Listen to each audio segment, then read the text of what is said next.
I want to start by assuring the committee, because you've just mentioned that you had a smooth running the past 2 years in terms of your engagement with the National Treasury. I want to give the assurance that that is not going to change. If not, maybe it may be better. First, because I've been a member of Parliament for 17 years, and therefore I am very alert of the constitutional responsibility of the August House as People's Representative House. And so you have a mandate and duty under the Constitution to hold the executive to account and also to resolve matters of importance to the people.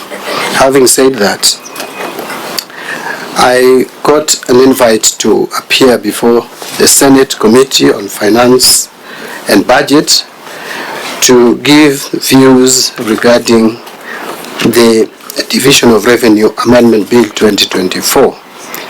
Chair, you'll recall, which is the National Assembly Bill number 38 of 2024. You'll recall, Chair, that we, or the National Assembly and the Senate, passed the Division of Revenue Bill 2024, which was assented to and became the law. But then now there is a bill before you, which is an amendment to the same. So we have reviewed the Division of Revenue Bill, Madam Chair, and I believe you have, I don't know whether you have my write-up in your files. We have reviewed it against the proposed legislative bill submitted by the National Treasury to Parliament on 15th of July 2024 and made the following observations. The National Treasury is in agreement with the amendment to Section 5 of Division of Revenue Act 2024, number 5 of 2024, to indicate that if the actual revenue in the financial year 2024-25 falls short of the expected revenue, the shortfall shall be borne by both the national government and county governments equitably, and that county governments shall bear not more than 15% of this shortfall. Number 2 is that further the National Treasury is proposing or proposes that the Division of Revenue Amendment Bill 2024, National Assembly Bill number 38 of 2024, be amended further by deleting Schedule S4 of the bill or Schedule 4 of the bill and substituting therefore the following new schedule, and the new schedule is indicated below. I don't want to go into the details of the new schedule, but the totality of it is to have county equitable share of revenue at 380 billion shillings. There is a rationale, Madam Chair, why this is proposed.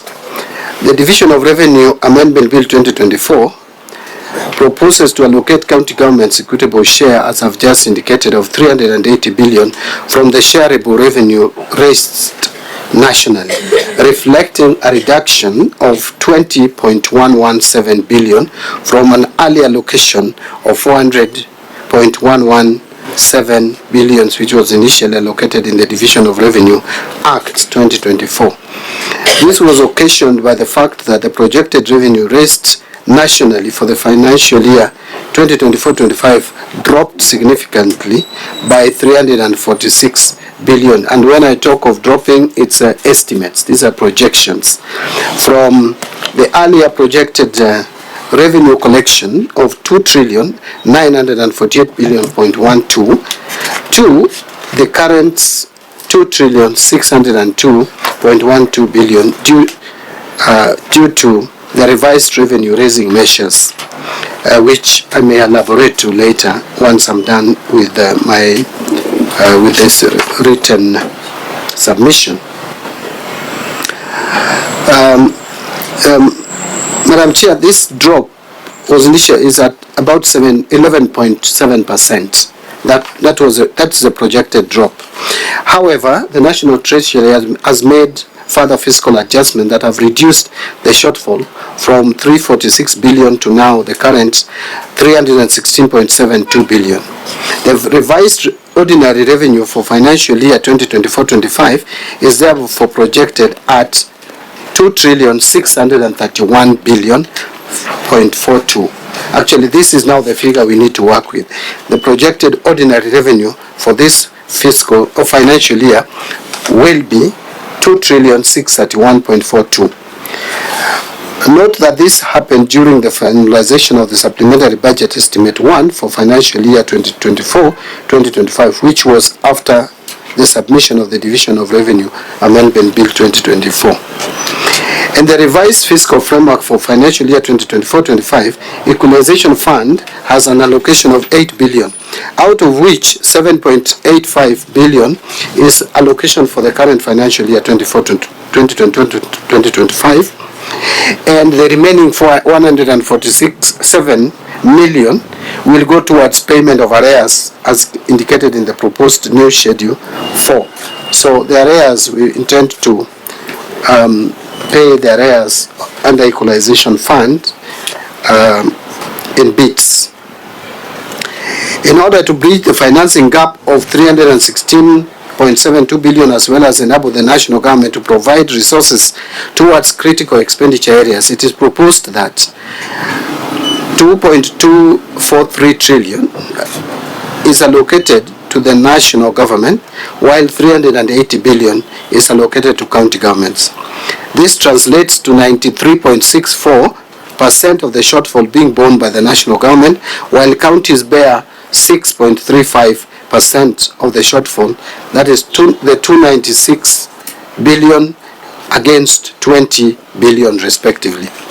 The shortfall in the share of national government revenue has been partly covered by adjustment of budget allocations to the executive, the legislature, the judiciary, and the constitutional commissions in the financial year 2024-25. So the shortfall which is borne by the national government has actually been prorated or cut to the or charged to the expenditure to the executive. Legislature has also borne the brunt, and the judiciary, as well as constitutional commissions. The proposed allocation of 380 billion as county government's equitable share is informed by the following factors. One is low ordinary revenue collections attributed to the ongoing geopolitical shocks.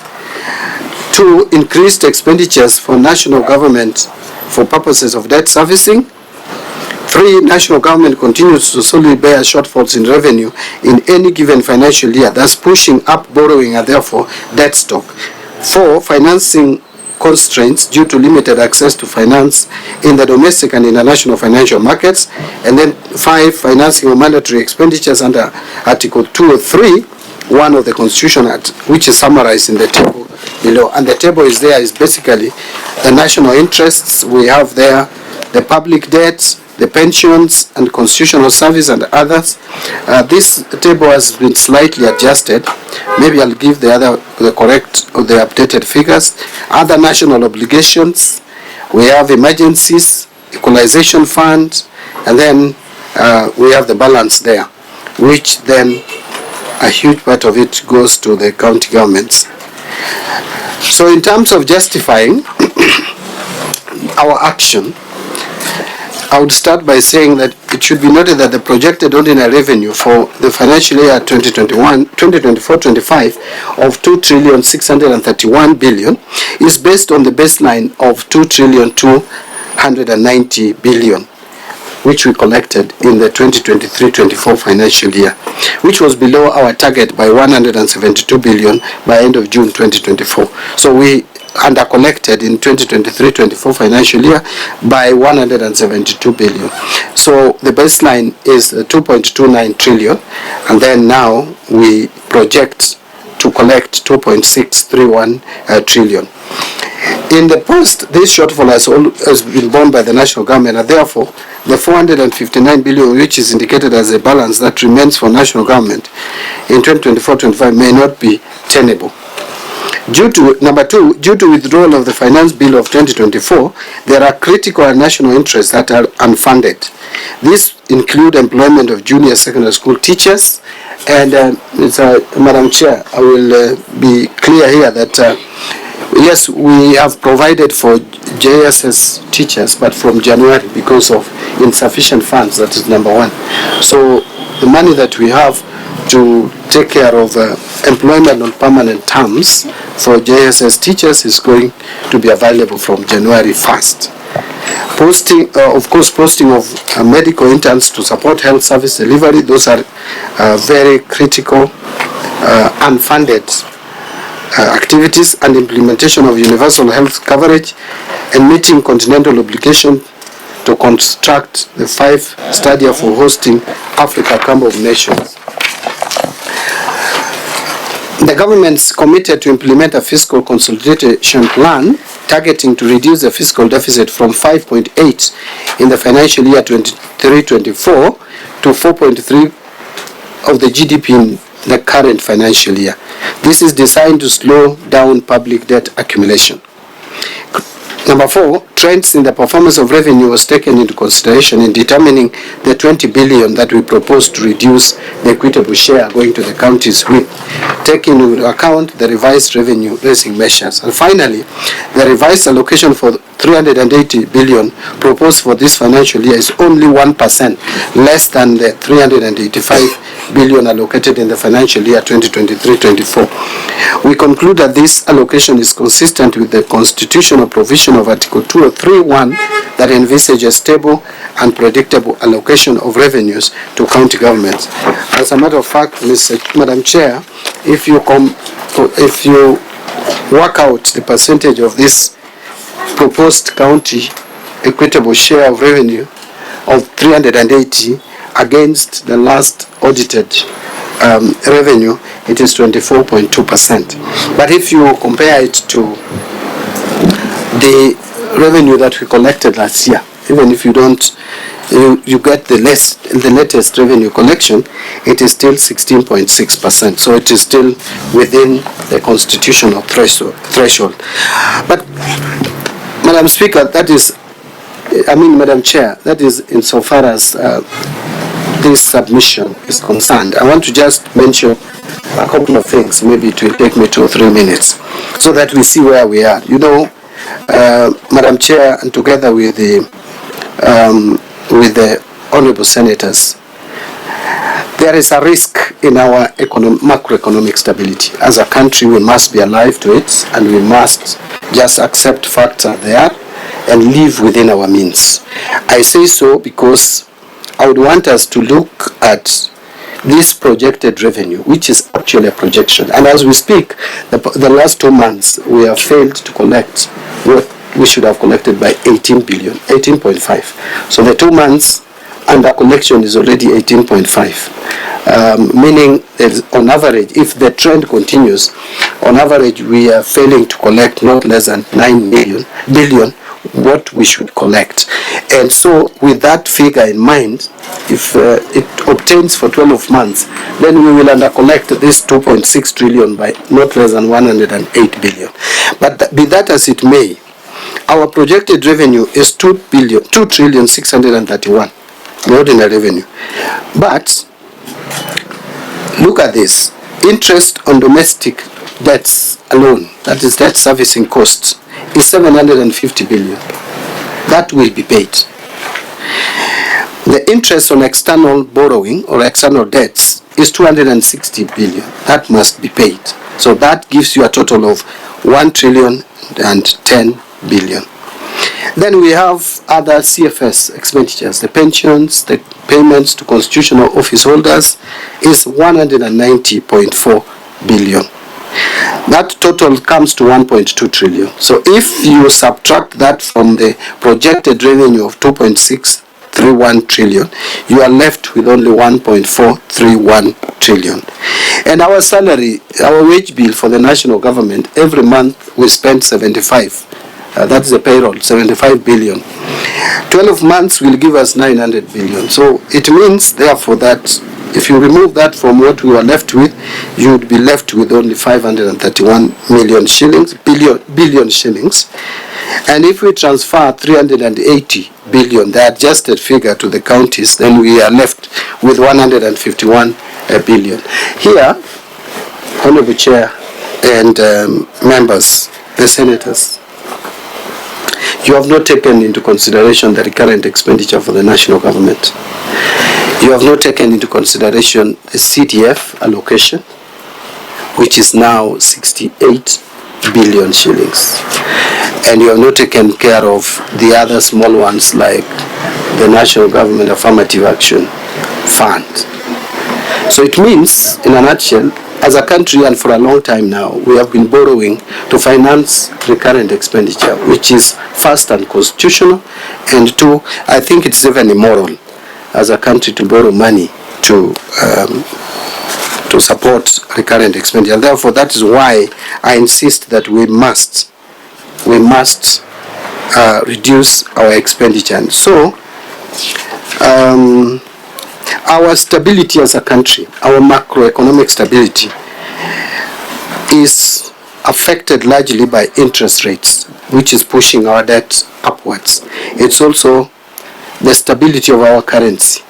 But of late, at least we have managed that. So, two more things. At least my last comment would be that we have managed and we need to support, because if we lapse, then it would be problematic. We have managed. There are economic fundamentals like interest rates. We are managing to reduce interest rates. We have started reducing the interest rates. Inflation has come down to below 5%, which is our baseline, to the latest 4.2%, 4.2 years. Our economic growth is above average is above sub-Saharan average and is above world average. And our currency stability has been restored. Now with that, therefore, what I would plead we do as a country is to support this fiscal consolidation. Whatever it takes. I know we need to protect our counties, and I am in that school. But again, to protect the counties in the long run, we need to have fiscal consolidation. Because without that, we may imagine that we are protecting counties, and yet in the long run, everybody else will not be protected, whether counties or national government. And Madam Chair, I